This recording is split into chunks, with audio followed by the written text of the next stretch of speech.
Hello, hello, hello, everybody. My name is Jim. That guy over there is Joe. Take it away, Joe. Hi, I'm Joe over here in Stillwater. That's Jim over in Sandyston, and we're Sandyston. Messed it up last Yes, time, Sanderson. Yep. and we're having a we're back in action after a couple of weeks off because of regular life just getting in the way. All good things, just all good things. And I got a newborn, and Jim's out conquering the world for God and country.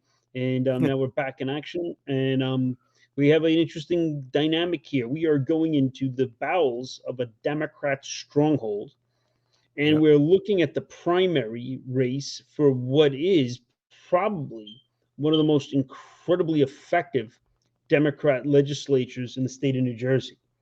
And we got some interesting insights on this one that may play out in a national level across the entire nation based on these dynamics of inner workings and inner battles within the Democrat Party.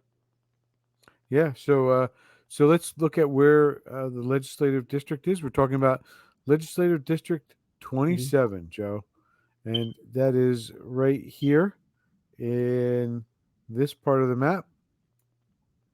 Mm-hmm. You can see it's part. It's the towns that make up it are Livingston, Montclair. Now there's chunks of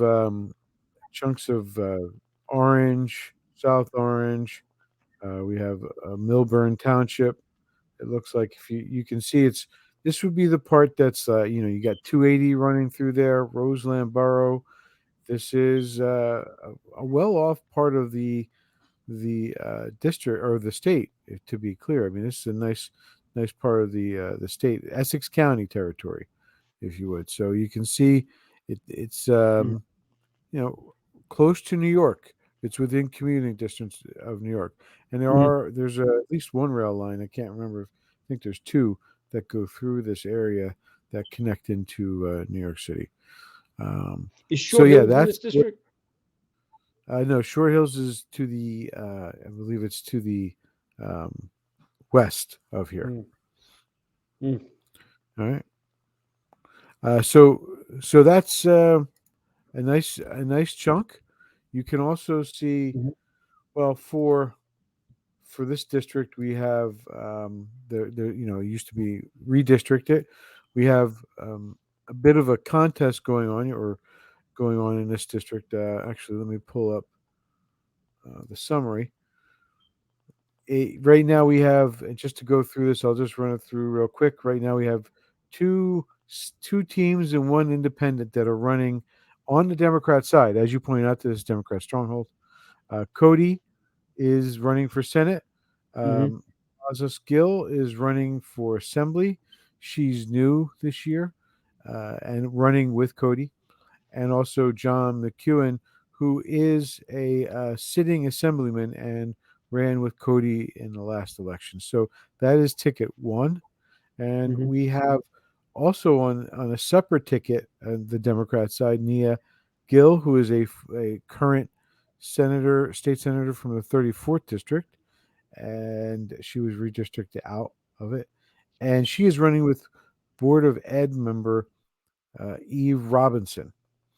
Now, there's a separate candidate running. I think it's Craig Mm. Stanley. He's running on his own as a Democrat.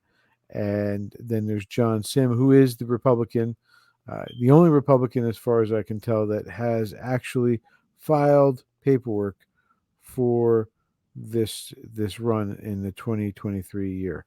So that's the general breakdown. Mhm. I think that's it. I could be wrong.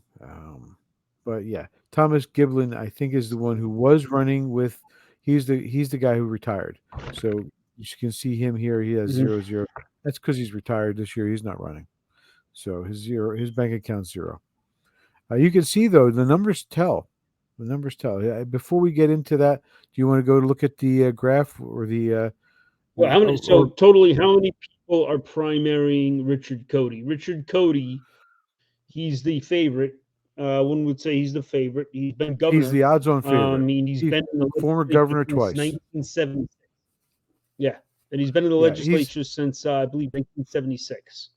Yeah, and to be clear, this guy's background is he took over for a couple days at the very Mhm. tail end of Christy Todd Whitman's term, and then Jim McGreevey came in and took over as governor, and he was governor. He's only governor for 2 years before he had his affair um, that got forced him out of office, and then Cody became governor again in 2002, and he was governor for 2 years and decided not to run. So this guy was a governor, not by election, but still governor for 2 years, and he's back in the Senate. He went back into the Senate after his 2 years. So it's very interesting set of politics. Of course, it's New Jersey politics, so you should expect it to be interesting. It's not boring. Um, Mhm. so he's definitely the odds-on favorite. Just before you even look at the money, he's the odds-on favorite. And if you look at the money, he's got $102,000 in contributions, and to his opponent Nia Gill, who has $19,000 in contributions. So it's a really tough. It's really tough to say that he's not going to win. And plus, he has the backing of the Essex County Democratic Party. He has the backing of it, so it's hard to overcome those Yeah. major factors. And where does Plus, McKeon his fit in? And you have McKean's his running mate. McKeon and Stanley coming in with, McKean is his yeah, is his running mate. and he's coming in Stanley with is running. 104,000 with 102,000 with Cody. Yeah. I mean, he's definitely got Mhm. he's got juice. I mean, there's no doubt about it. He's got juice too. Oh, but I mean, Um, going back to this guy's been in the legislature since I was born. yeah, That's how long this guy's been in the legislature. And yeah, I mean, we could talk about him more. When should we? When do you think I should start addressing my insights on him now? Let's go over the numbers first. yeah. Let's go over And the numbers. Let's look at. how much you vote, the elections. Let's go. Let's look at the district itself, and then we'll start giving insights on the candidates. So first of all, here's the old district. This is the map of the old Hmm. district, and then here's Hmm. the new district. You can see the dramatic Yeah. change, and you can also see that his town of Roseland is kept in there. There's a reason But why this he is redistricting, it's clear this redistricting is done based on racial boundaries. They obviously moved it to the north and to the east to get more non-whites in this district. right. And if you look at the screen and Joe, tell him about how to see the screen better. Oh, go into the right-hand corner, hit the little box, it blows up, and then you can see the whole screen, and then you can see all the numbers. A lot of our viewers are Right. not accustomed to technology, Right. So if you look but at that's how you the do it. You go into the uh, right-hand corner, you hit that little thing, and then it blows up. so if you look at this, this is the map of or the numbers. You can Mhm, see there's a lot mhm. more towns in the old district than in the new district. And in the new Yes. district, you have whoops, wrong way. You have this. You have Clifton, 24,000 Democrats to 10,000. You have Mhm. Livingston, 12,000 Democrats to 5,600 Republicans. Milburn, 8,000 to 3,900. Montclair, which is Montclair State University, Mhm. 27,000 to 3,500. And we know The where that's coming from. only That's all university voters right there. Yeah. Mhm. the only the Online only town viruses confusion started within the universities. the only town that is even close, I mean close numbers wise, is Roseland, which is the town that Cody lives in, and it's 2,300 to 2,200. I mean it's because West Orange is 26,000 to 5,000. I mean, the numbers are astronomically different.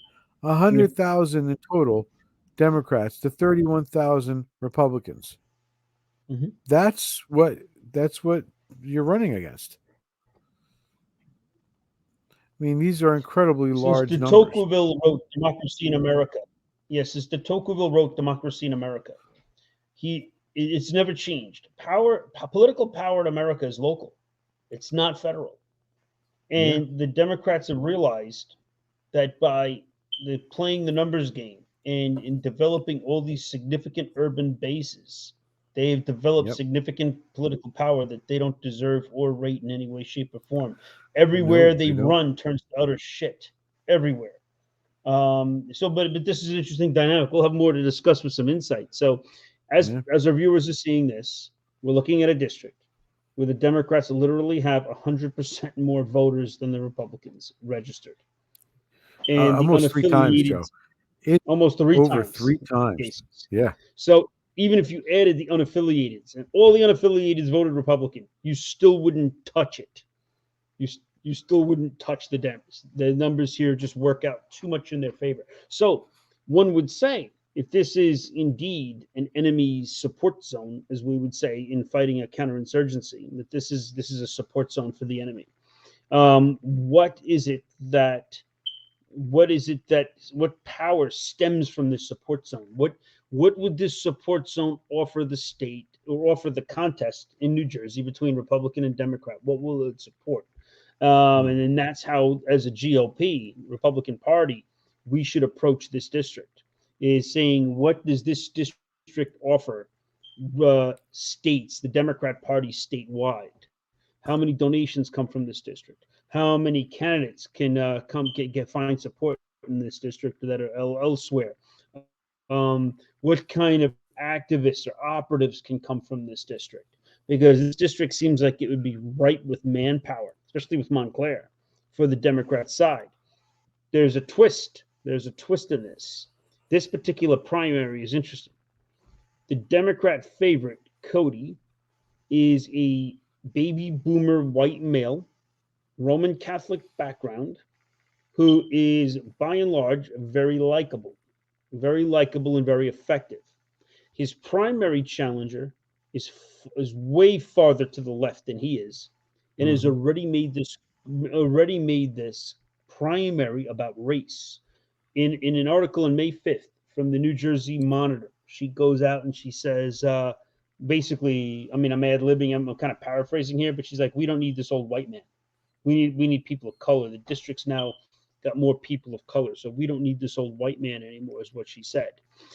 I find Right. this very interesting. Like as you assess Jim, she doesn't really have a snowball's chance in hell of winning. Based on her money, based on her background. I mean, she was already a senator. She was redistricted in here, so she's got to now fight for her Senate seat against another Democrat. Mhm. And it just doesn't seem feasible. I mean, she's as incompetent as the day is long. I mean, I just briefly looking at her in Ballotpedia, she's a clown. She's nowhere near as effective as Cody. Cody's an operator. Cody's what they call a pipe hitter. He's effective. He gets things done. So you may not like his politics, but he gets things done. He's an Right. effective player for the Dems. But I think what we're witnessing here is the civil war in the Democrat Party. The Yeah. Democrat the aspect of the Democrat Party that's psychotically racialist. Then you have the group that's psychotically Marxist, and then you have the liberal white Dems who are just about money and power and guilt, and they love the virtues of the postmodern left because the virtue signaling of the postmodern left covers up for the fact that they're utter scumbags. I mean, Cody voted for suicide, legalizing suicide. He's a Roman Catholic. He's a Roman Catholic. He voted for legalizing suicide. So I don't want to live anymore. A doctor comes to my house and puts a needle in my arm. Oh no, no, it's only for Mm. like the old people when they're fucked up, and they do that anyway. I mean, the doctors do that anyway, and it's not suicide. When somebody's terminal and it's not working out, God forbid, it's going to happen to all of us. They basically just stop reviving you, and that's not suicide. They just stop reviving you because there's no point in it anymore, Right. and that's in hospice care. So that's already done. That's already done. What Cody voted for is actual fucking murder. What he voted for is actual suicide. As Roman Catholics, as Christians, that's basically saying, yeah, you're free to go to hell. You're free to damn your soul. So it's despicable. He votes for abortion. He's pro-abortion. He's not really a Roman Catholic anymore. He's like a Joe Biden Roman Catholic. So the fact is, this guy's real religion is the state religion of New Jersey, which is money. and he's very effective. He's the guy who negotiated the renovations and the establishment of MetLife Stadium, and he's a very effective guy when it comes to bringing in money to his area, to his district, and raising money for other guys and getting other Democrats elected. But can he? Yeah. Can he, Jim? Yeah. What do you think? Do you Uh, think he can withstand the crazy racialists? well, I'll tell you, I'm looking at these numbers, and I'm looking at, if you follow along with me here, in the town of Clifton. Clifton, there's two former 34th district towns in here, which is where came from, Montclair and Clifton, right? Montclair has 24,000. I'm sorry, Clifton has 24,000. Montclair has 27,000. If you actually look at the votes, though, between those two for people who voted in the last election, it comes out to about 21,000. Now, if you add up all of Cody's votes in the 27th district that are currently in his district now, it comes out to just a hair more. 12,600, and then another 10,000. That's 22,800. It's it's very, very close, the two, in voting. I mean, we can look at the overall numbers, right? It's okay to look at the overall, but who actually shows up on election day is really what determines the election. And to Hmm. get to your point about this being the war within the party, this could very well be the example you're talking about. I'm making a case to support your argument, because she actually has a chance. Numbers, money wise, she doesn't. But numbers wise, if these same number of people who voted on election day come out for the primary day, which they're not, I know that's the way it works, but you can look at trends. And the trend of the last election, if they stay and the same percentages come out, voters, I mean, you're looking at a really close race and for the primary. It's a really close race. And if she decides to, the loser, if the loser says, screw you, I am going to still run, I am running independent now, then you're looking at a party or a district that all of a sudden becomes a possibility for a very strong Republican. I'm just putting it out there. That, if you want to talk about what's the path for a Republican to win, that's the path. You have these two people and their teams run as independents in the 23 general, and there's a possibility that the Republicans get out and vote, because these two are going to rip each other's guts out and they're going to destroy each other, and then you get the Republican to slide right in, because this is an area, outside of Montclair, and maybe West Orange. This is an area that would be willing to listen to Republicans. Hmm. I'm Yeah. just putting that there. So the assumption would be that a nasty primary would disenfranchise so many people that the Yeah, Republican, which would be John Sim, who's a good man. I met him. He's a really good man. Another military dude. He's a naval officer in the reserves. He's a real class act. He's a real gentleman. He's a very yeah, charismatic and very intelligent man, and also a very noble man. He's an ideal statesman, an ideal public servant. Why he isn't going? Why? I mean, it's just a sign of the times when a man like John Sims would have easily got in office 40 years ago, 50 years ago, and now yeah, he's dealing with, you know, a, a party toad and a racialist, who are his opponents. The It may be, though, is why does the big Democrat Party tolerate this division? They're a pretty lockstep group. Could it be that Cody's opponent, being that she's practically a Marxist, being that she's a racialist, being that she's now basically made this about taking down the white man, could it be that this is simply setting conditions for after the very old Cody either hmm retires, God forbid, dies, or because I wish everybody long life. He's Mhm. or quits?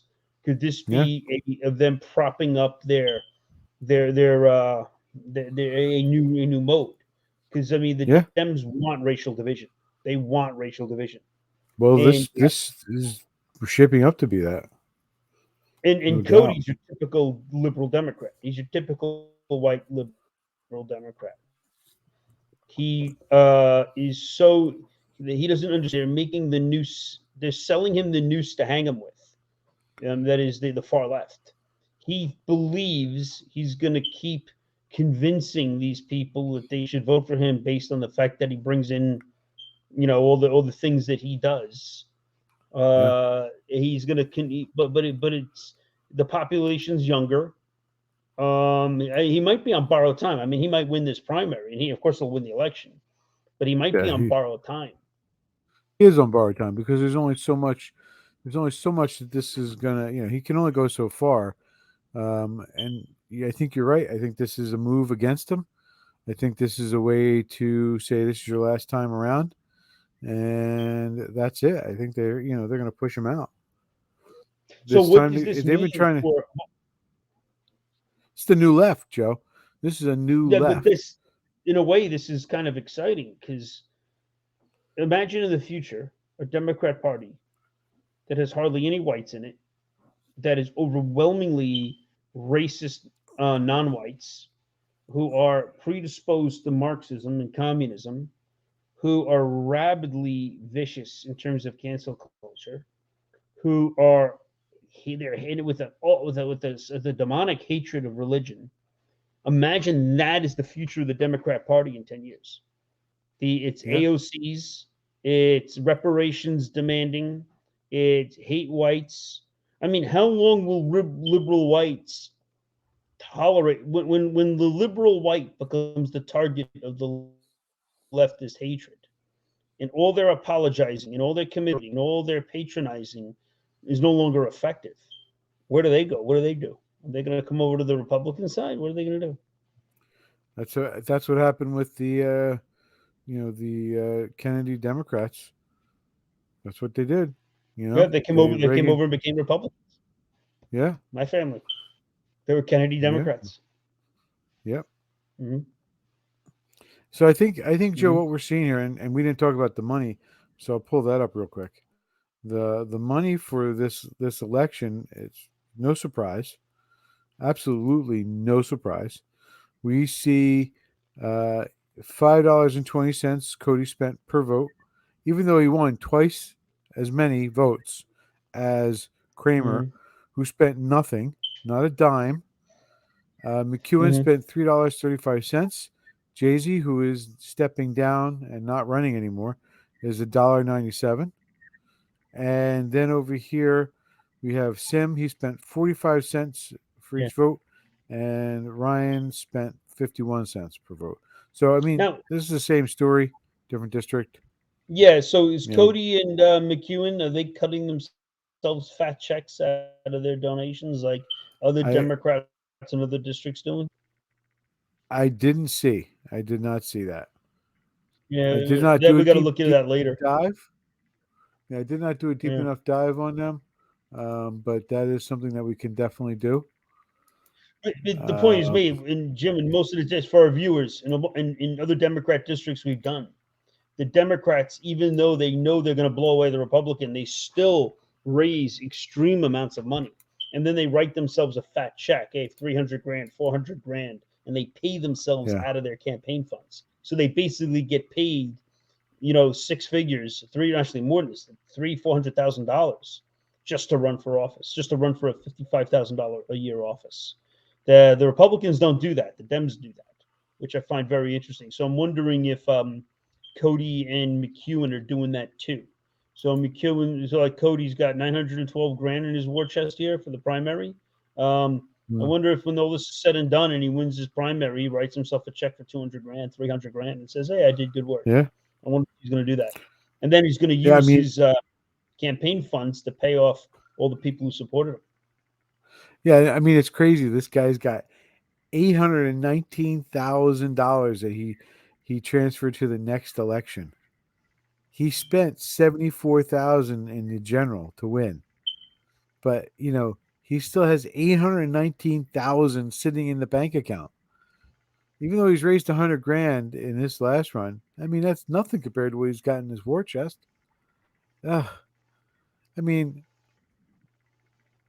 I don't know. It's an incredible amount of Oh money. shit! I got a bear in my yard.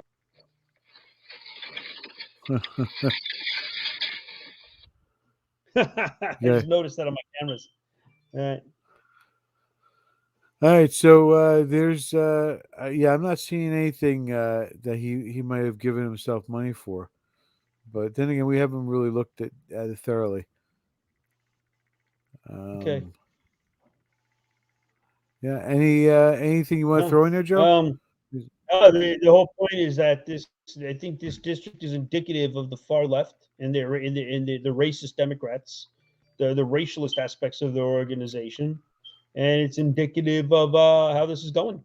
Um, we're going to see how long these baby boomer liberal whites who have sold out everything that they were raised on to gain power and money. We're going to see how long they hold up against these Jacobin racist Dems, and I believe the Dems will ultimately eat themselves alive. I agree. And I wish Totally John agree. Sims good luck in this because he's alone and unafraid out in this Indian country out here. I Huh. mean that in terms of like the Wild West. Uh, I knew what you meant. All right. So should we leave it there? Anything further? Yeah, leave it there. Good work, Jim. Thank you. I'm gonna go check out Thank this you. bear and make sure my dogs are inside. All right, everyone. Have a great one. We'll see you at our next Everybody, show. see you on the next show. God bless. My dogs inside.